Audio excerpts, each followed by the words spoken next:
सुप्रभात, जय श्री राम। जैसा कि आप सब जानते ही हो कि किशोर वर्ग के बच्चों को निबंध प्रतियोगिता जो हुई थी उसमें एक आपका विषय था स्वतंत्रता आंदोलन के अनजाने नायक था। उसमें क्या था कि ऐसे नायक स्वतंत्रता में जिन्होंने भाग लिया लेकिन उसके बारे में कोई उल्लेख हुआ ही नहीं, किसी ने हमें उनके बारे में नहीं बताया। वैसा ही एक घटना आज मैं आपके समक्ष बताने जा रही हूँ, जिसका कि 26 दिसंबर 2022 आज ही के दिन एक ऐसी घटना, ऐसी हिम्मत और धर्म के प्रति न्याय का परिचय हमें 4 बालकों ने दिया, जो कि गुरु गोविंद सिंह जी के पुत्र थे। ठीक है। 10वीं पातशाही के गुरु श्री गुरु गोविंद की इसी दिन शहादत हुई। इसी वर्ष ये घोषणा की गई कि श्री गुरु गोविंद सिंह जी के जो जन्म दिवस मनाया जाता है 9 जनवरी को, इसी वर्ष मनाया गया 2022 में, जिसे कि प्रकाश पर्व के रूप में मनाया गया। और ये घोषणा की गई कि गुरु गोविंद सिंह जी के साहिबजादे, उनकी जो बलिदान है, वीरता है, उनकी शहादत जो हुई थी 26 दिसंबर को मनाया जाए। गुरु गोविंद सिंह जी के 4 बेटे थे। पहले बेटे का नाम था अजीत सिंह जी, दूसरे का था युझार सिंह जी, तीसरे का था जोरावर सिंह और फतेह सिंह जी। गुरु गोविंद सिंह जी के 4 छोटे साहिबजादों के बलिदान की याद में वीर बाल दिवस हर साल 26 दिसंबर को मनाने की घोषणा प्रधानमंत्री श्री नरेंद्र मोदी जी ने की है। साहिबजादों के बलिदान को ये देश भूल ना जाए, इसीलिए प्रधानमंत्री जी की ओर से यह कदम उठाया गया है। 20 दिसंबर 1704 के दिन की बात है।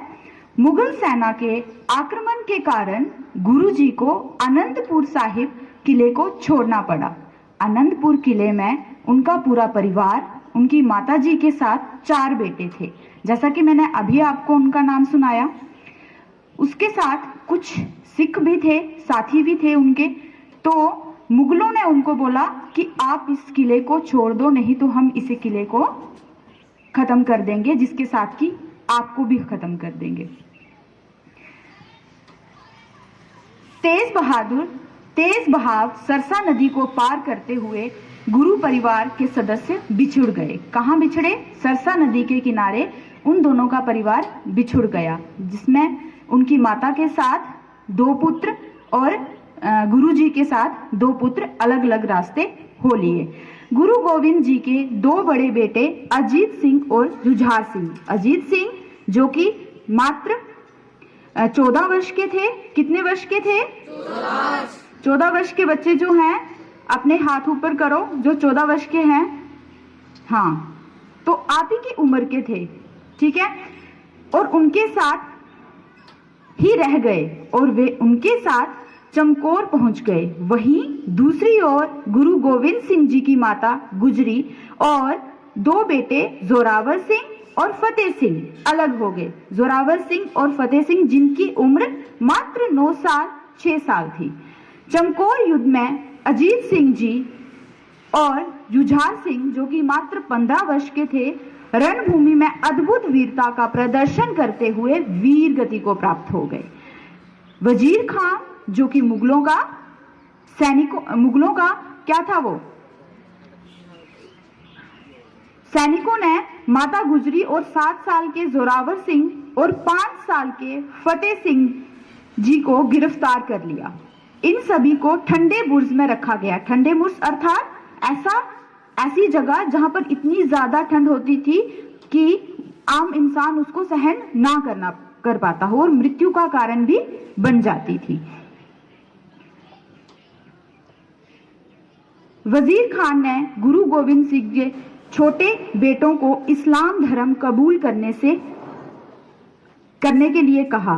जब वजीर खान ने इनसे सिर झुकाने को कहा तो इन्होंने कहा कि हम अकाल पुरख और अपनी गुरु पिता के अतिरिक्त किसी और के सामने सिर नहीं झुकाते हैं। हमारे दादाजी ने जो कुर्बानी दी है, ऐसा करके हम उन्हें व्यर्थ नहीं जाने देंगे।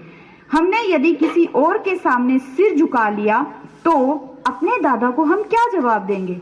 उन्होंने धर्म के नाम पर अपना सिर कलम करवाना उचित समझा। मुगलों ने उन्हें चुनवाने का आदेश दिया। उसके बाद चुनवाने के बाद जब उनके कंधे तक, यहाँ तक जब चुनवाई हो गई तो वो है अपनी धर्म की जय जयकार मनाते चले गए, बोलते चले गए अपने धर्म की जय जयकार। दोनों छोटे बच्चे, इतने में वो बौखला गया। उसने कहा इतने से छोटे बच्चे और इतनी हिम्मत।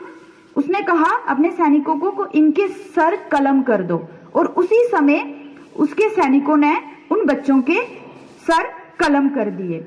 वजीर खान ने गुरुजी के दोनों बेटों को काफी डराया था, धमकाया था, लेकिन दोनों साहिबजादे अपनी बात पर अड़े रहे। जब वजीर खान ने देखा कि दोनों उनकी बात नहीं मान रहे हैं तो इसी के दिन 26 दिसंबर 1704 को उसने इन दोनों को दीवार में जिंदा चुनवाने का जो आदेश दिया था, और इसी दिन इनकी माता गुजरी का भी देहांत हो गया। शहीदी सप्ताह 20 दिसंबर से 27 दिसंबर तक शहीदी सप्ताह भी मनाते हैं। इसी दौरान न केवल गुरुद्वारे बल्कि घरों में भी बड़े पैमाने पर कीर्तन और पाठ करते हैं। साथ ही इसी दौरान श्रद्धावान पूरे हफ्ते जमीन पर सोते हैं और अपने बच्चों को भी गुरु साहिब के परिवार की शहादत के बारे में भी जानकारी देते हैं। तो जैसा कि अभी आपने जो कहानी सुनी साहिबजादों के बारे में, उनकी वीरता का परिचय मैंने आपको दिया, किस तरह से उन्होंने अपने धर्म की रक्षा के लिए मुगलों के आगे झुके नहीं। सर कलम करवाना उन्होंने उचित समझा, ना कि उनके आगे झुकना। हमें इसी चीज से प्रेरणा लेनी चाहिए।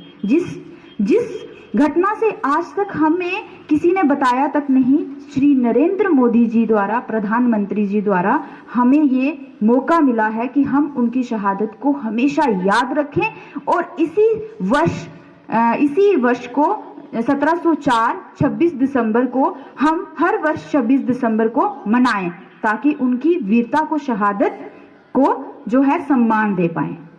ठीक है। जय हिंद, जय भारत, जय श्री राम।